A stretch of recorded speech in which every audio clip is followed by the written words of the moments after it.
All right. Well, welcome. So, everybody, welcome, Vance Johnson. My name's Tori. Welcome to Sobriety Engine.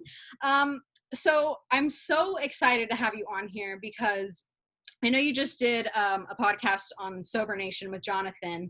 Yes, This I is did. a little different, but I went back and listened to that just to prepare for this, and oh my gosh, what a story, so let's just start like from the beginning. I mean, how first of all, you went to the Super Bowl 3 times, and then, I mean, you're alcoholic and in the public eye as an alcoholic and a drug addict. I mean, how, just kind of take me back, I guess. Yeah, you want to go all the way back to the beginning or how my addiction started? Yeah, how your addiction started. Well, my addiction started, believe it or not, it started during my younger life as a kid without really an identity. My identity was sports and fame and trying to make myself popular and famous one day. So I was so addicted to working hard to become famous that I didn't know that was going to lead to just other things once I got famous. And once I got to the NFL, believe it or not, guys, I didn't use drugs or alcohol or anything during my adolescent years or even high school and college, because to me it was about achieving an identity, something that I didn't realize that I didn't have to try to achieve that I had already received. But after I had started to make a couple of mistakes in the NFL, I dropped the punt and I thought I was going to get cut. I ended up actually getting introduced with my friends to alcohol. I thought that was an amazing thing at the time because it took all the stresses off of me. Then I started to have these injuries during my career, and I would then start taking these painkillers. And so alcohol and painkillers made me really brave.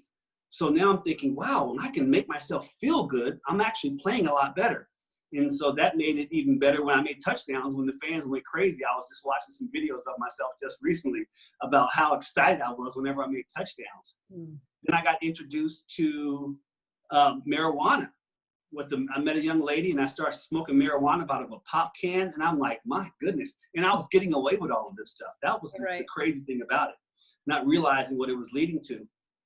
I would be driving my car high sometimes and get pulled over by the cops going 130, 40, 150 miles an hour, and I wouldn't go to jail. So it was like Vance can break the law because he's famous, so he can do whatever he wants to do.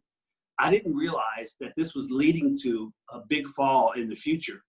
During my career, guys, literally, I got in an accident one time when I was drunk, and I was so afraid that the cops were going to come and put me in jail and I was going to get kicked off the Denver Broncos football team that I begged the doctor to help me, let me escape or something. They pushed me down by the morgue and hid me by dead bodies for about 8 or 9 hours that night. And then the very next morning, the cops still came. But for some reason, because they didn't have social media back then, they didn't have the ability to follow us around and get too much press. It was all just kind of under the rug. And I kept getting away with a lot of things in my addiction, but thinking I didn't have a problem because I was so functional and such a great athlete doing it. So this was kind of during my career. But I started to realize when I was having these broken relationships early on in my career, especially my first relationship, and I'm going to just be really transparent with you guys. My first relationship, I ended up getting someone pregnant, and she was going to have an abortion. I begged her not to. How do I cope with that? I started using. I ended up getting married with her. We flew out to Las Vegas. We came back home. And then I found out a few months later after my son was born that she was cheating on me with my teammates. And so how do we deal with life when someone breaks our heart? We use more, right? We just use more. So I started using more, and I started cheating on her and getting in. Oh my goodness, these people. I'm so sorry. My phone is just blowing up right now. And I already sent the folks an email to tell them I'm busy right now. So okay. It's okay. Anyway, so to get back to that story, so then I really started to just do a lot of things to feed my flesh. Much of it had to do with addiction. Much of it had to do with just trying to make myself feel better because I was such a broken child, not even realizing that the things I grew up in and around, which was addiction and domestic violence, that it was affecting me even during my career when I was a very well-known athlete, to the point where I was sitting in my closet one day, guys, and I was high. And do you know, I was trying to commit suicide. I was literally cutting my wrist because I wanted to die. I was like, I'm famous, but what is it all for? Because every time I'm not on the football field, I don't feel like I'm anything. And so I was so broken that I laid in my closet. I was high and I was slicing my wrist. And my mother called me and said, son, I just want to check on you. Are you okay? And I said, Mom, you saved my life. I was going to kill myself. So during my career, people didn't even know because, again, all they saw was just like on social media, the edited version of me. And so when they saw me playing ball and making touchdowns and being famous and doing ballet with the Colorado Ballet and doing all these things out in the public, they didn't see what was going on behind the scenes when I was struggling mentally and emotionally. And my only way to deal and cope with life was by using drugs and alcohol. Mm.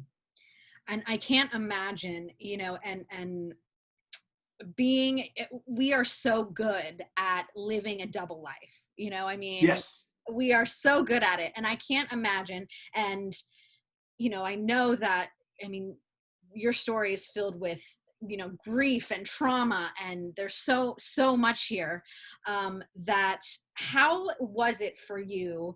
And I'm going to fast forward a little bit, but we can backtrack. How was it for you kind of having to, when you got sober, having to shift that identity and having to shift that perspective of, okay, well, I am Vance Johnson, you know, NFL football player.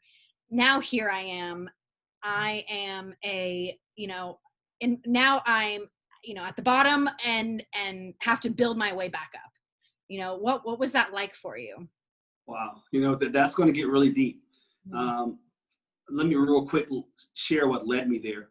So after 10 years in the NFL and 3 Super Bowls and just really feeling like when I walked away from the game, because I didn't get cut, I just walked away. My only way of coping in life was by using more drugs, more alcohol, more relationships. And I ended up actually, guys, using myself one day and called my mom and said I was going to die.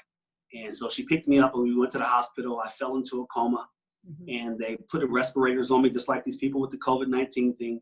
And for 28 days, I laid there dying. And so after they unplugged me and they pulled the respirator off and they set you up, put oxygen in your nose to watch you die, it was only by the grace of God that I lived after a 28-day coma. Well, several months later, after thinking I could do this on my own, I ended up relapsing again. I was just really crying and screaming out to the Lord because I really am a believer for God to help me. And I'm skipping all of my story except for what this part that we're going to is, I was married 7 times. And my 7th ex-wife reached out to the NFL and they said they would pay for me to go to treatment because I owed the IRS $1 million. Not only that, but it was my fault because I had abandoned all my children that one of my kids got killed. Every time I talk about this story, I'm so humbled that I'm even still alive because I want people to know that you could be $1 million in debt. It could be your fault that one of your children even dies. You can have failed relationships. You can be dealing with the abusive behavior you had to go through, but there is hope. And my hope when I went to treatment was, God, is this the purpose you have for me?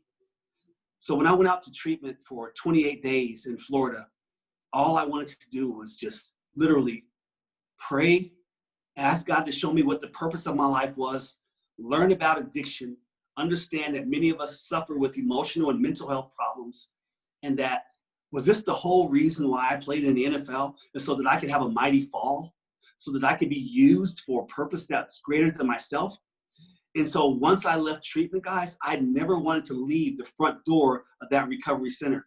I wanted to stand there and hold my hand out for anybody who was struggling, for anyone who didn't understand why they had to deal with addiction, why they had mental health problems and they wanted to commit suicide.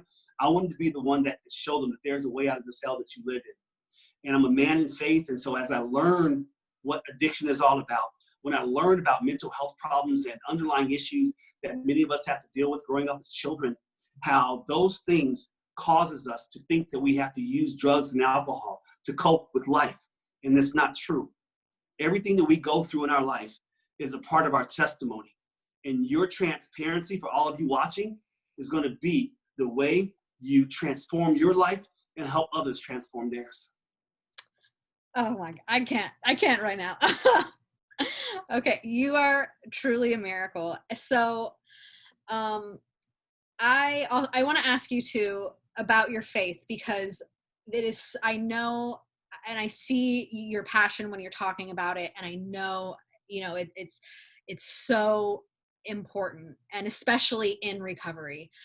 Has that evolved since you've been sober? Because I know for me, and I know for a lot of people, when I got sober, and when people get sober, it's like, okay, did God abandon me, right? Or how, I'm in this broken state, and now, years down the road, I have a great relationship with my higher power. People I know, sober supports have fantastic relationships. But I guess, how did that all evolve, and where did it begin? And we're going back and forth here, but I kind of want to hear a little bit about that and how Yeah, you reclaimed that. I mean, absolutely.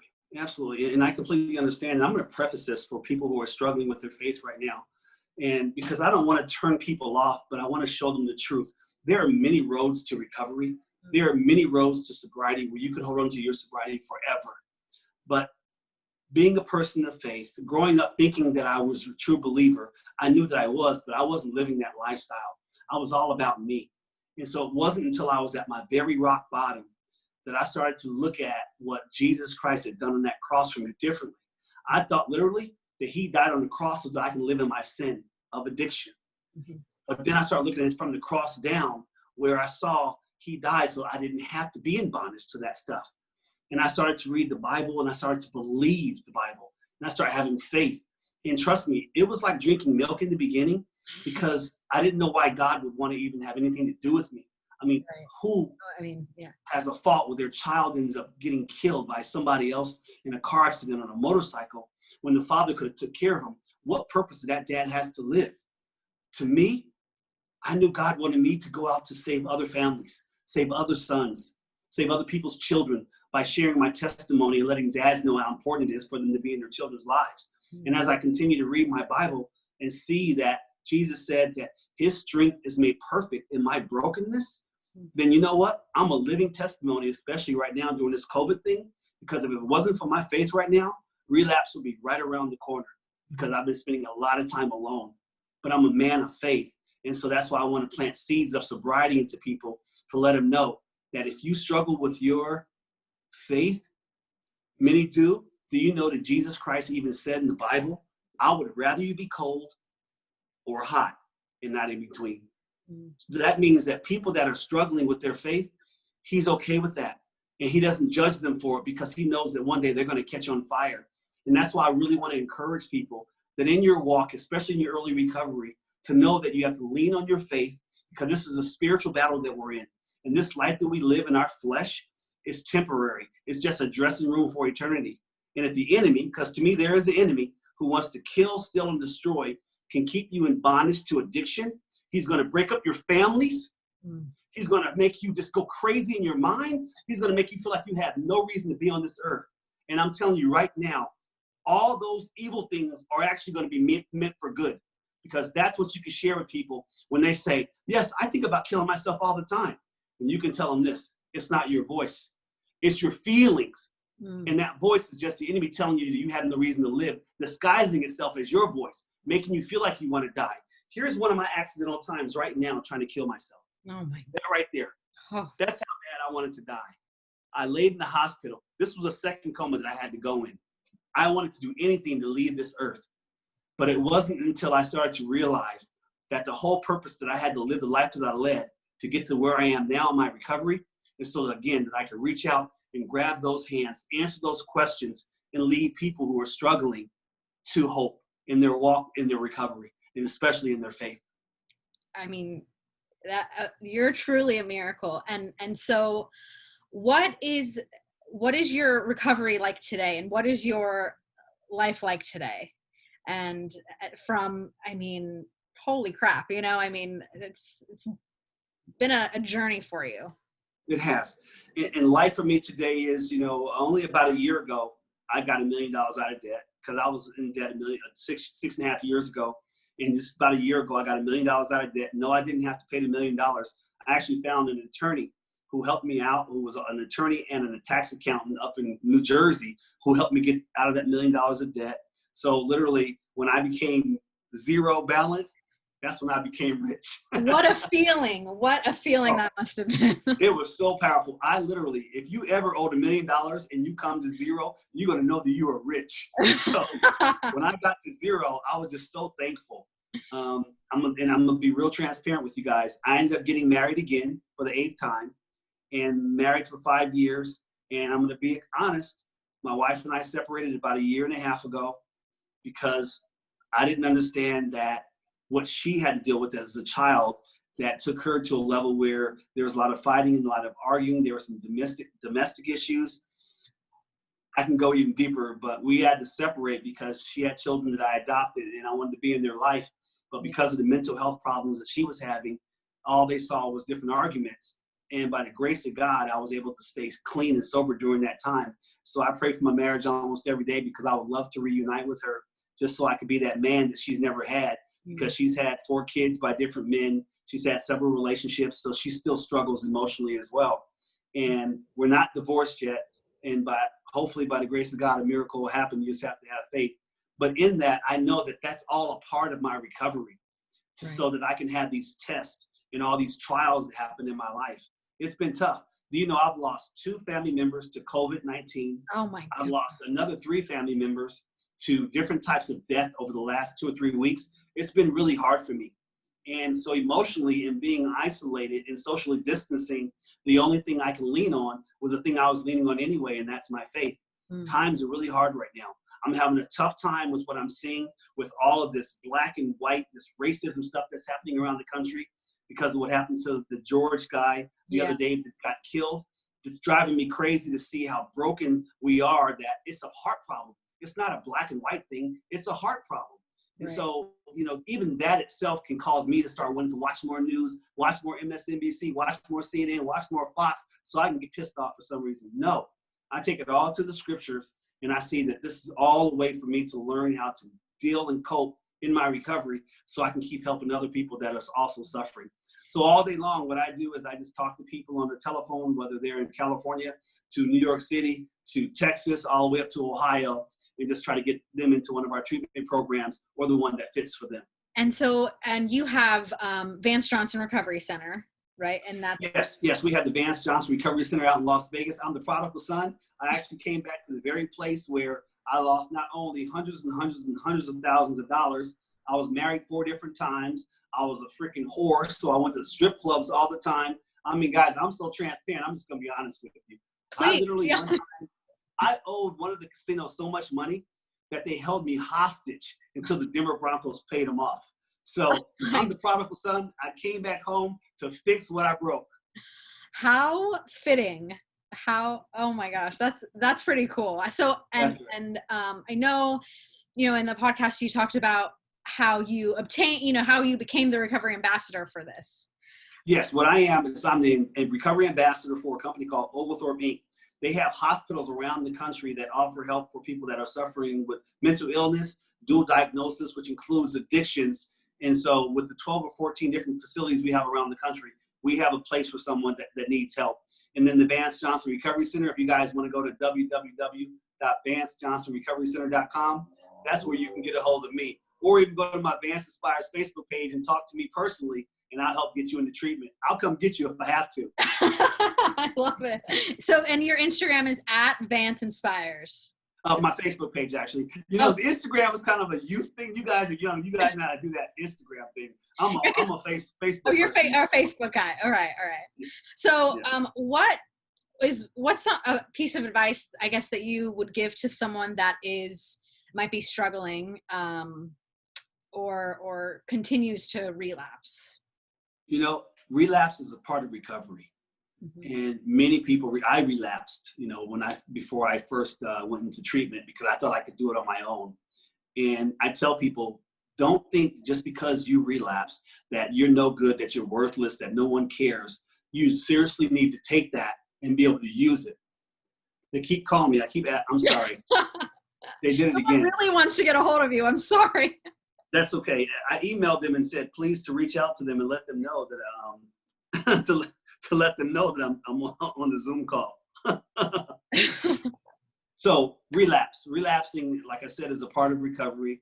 And what I really want people to know is that if you relapse, don't take that and say that it doesn't matter. People, they don't care about me anymore, and so I'm just going to keep using because I'm never going to get this right. Oh my gosh. My phone is just this actually never happens. That's already 5 different times. This is actually perfect though, because like this is your calling, you know, this is your calling in life, and this is what you're doing, and I really appreciate you being here. So thank you so much. Yeah, I'm gonna send this real quick. Please tell Greg that I'm on the Zoom. Thank you so much for your patience, guys.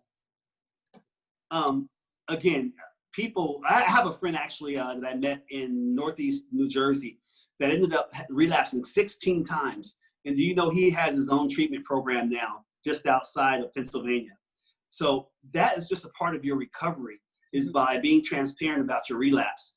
Because I've always wanted to, when I first got clean, meet folks who relapsed so that I can know that they can give me some tools to let me know what was it that made you relapse. Relationships, financial issues, self-doubt, you know. And another thing, love, because people think that somehow time is going to heal a wound, but time does not heal a wound. The only thing that's going to heal wounds, guys, especially these old wounds that we hold on to, is forgiveness.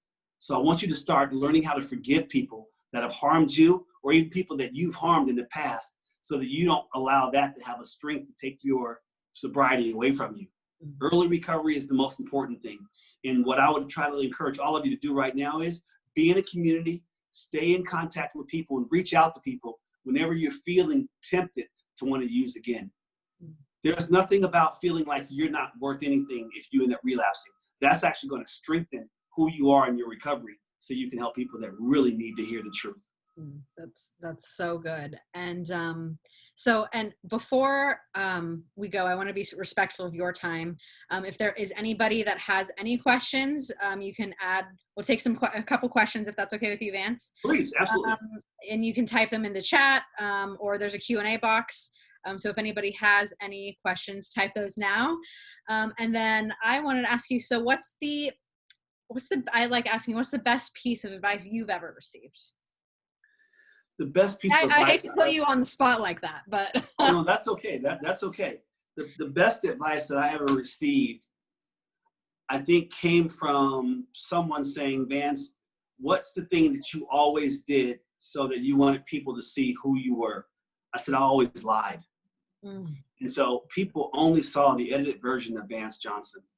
And you had no idea how free you're going to be when you start telling the people the truth. I mean, how many of you on there right now really want to admit that you are financially in debt? How many of you want to admit that you've had several marriages? You know, how many of you want to admit that you were, you know, it was your fault that one of your own children died? I mean, when you can hold on to those things, but yet put them out there, that's freedom. And so whatever you're holding on to, I want you guys to let it out.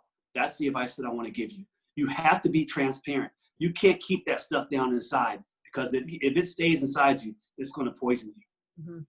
And I think a problem that people have with that too is, oh, who wants to listen to me talk about this? You know, my problems, right?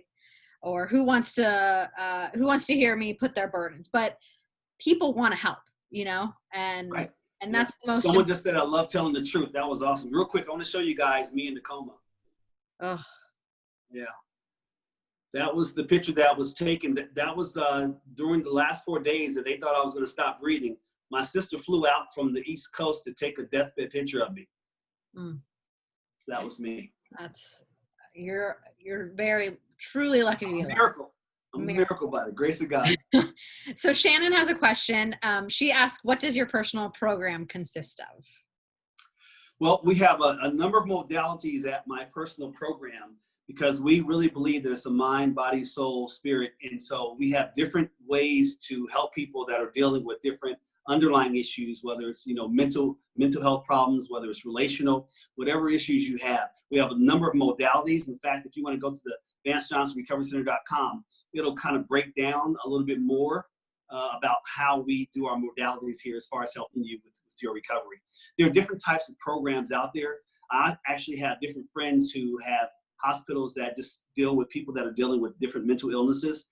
I've got a good friend that has a year-long program out in Arizona that is free, and it's an all Christian-based program. And then my program here, you know, we're going to be doing actually a different number of different types of modalities. One is going to be Celebrate Recovery, which I'm going to be personally involved with, so I can kind of do devotionals and kind of show people scripturally what I think, and what the Bible talks about with recovery. But we have great therapists and psychotherapists that can talk to you too about other issues, so that we can teach people how in their body that they have the strength to be able to stay clean themselves.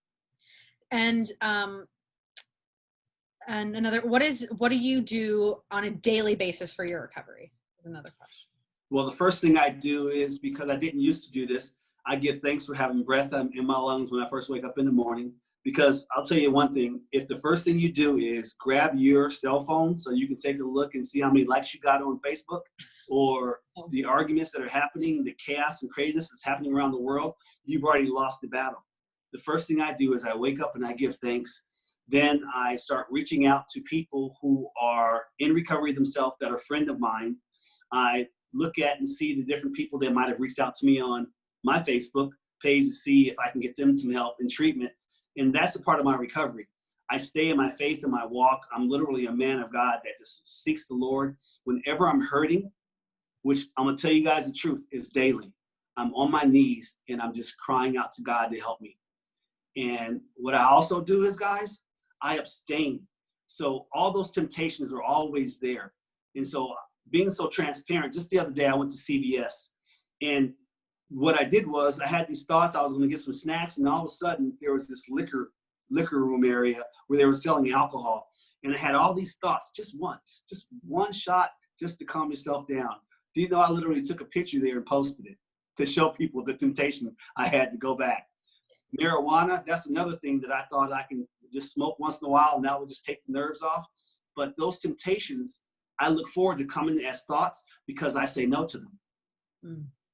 And I think, and that's such a good source of accountability. You know, when we talk about that in recovery, taking a picture, I want this right now, right? Oh, this is so tempting to me.